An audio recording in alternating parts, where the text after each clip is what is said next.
Just keep them coming, Tanaka said to Darlena. This time, Darlena didn't even bother to confirm with the others. Your orders will be finished soon, it told them before making its way back to the kitchen. Burping due to the carbonation, Ayaka took another drink of the melon soda.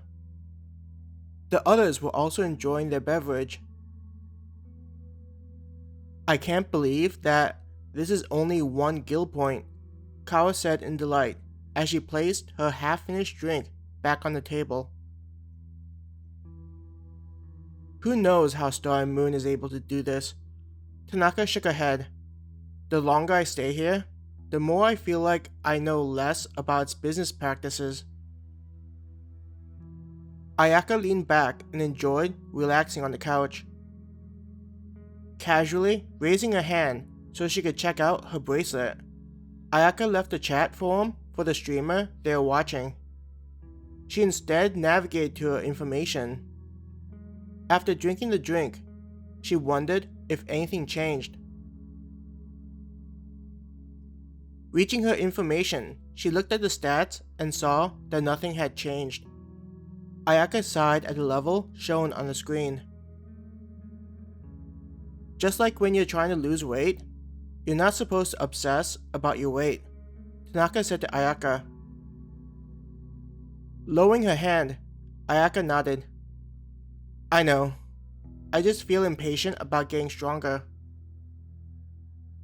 Even without Tanaka telling her, Ayaka knew that getting stronger wouldn't be an instant process.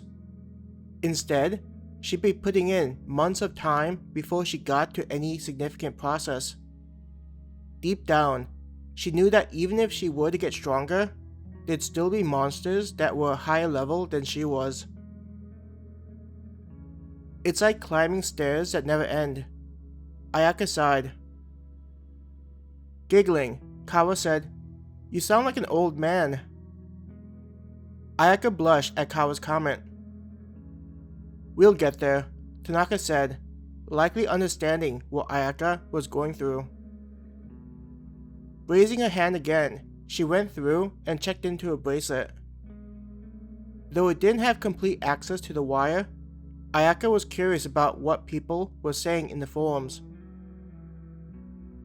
Whether the others sensed that Ayaka wasn't in a talking mood, they began chatting with one another.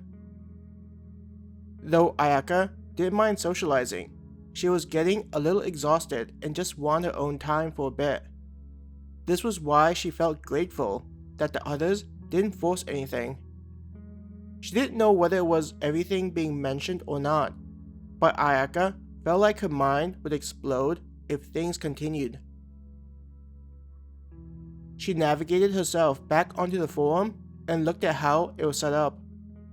Not being in a specific streamer's chat area, it was set up with various thoughts presented by adventurers around the world. On each of the posts made, there was a name attached to it.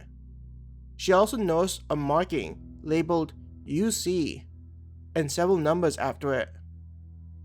Curious about the number, Ayaka clicked on a random one and soon was given information. The one that she tapped on came from an underground city in a country that she wasn't familiar with. I should have paid more attention during geography class, Ayaka giggled to herself. Returning back to the previous screen, she now looked at the numerous titles. The titles presented on the post were a bit random.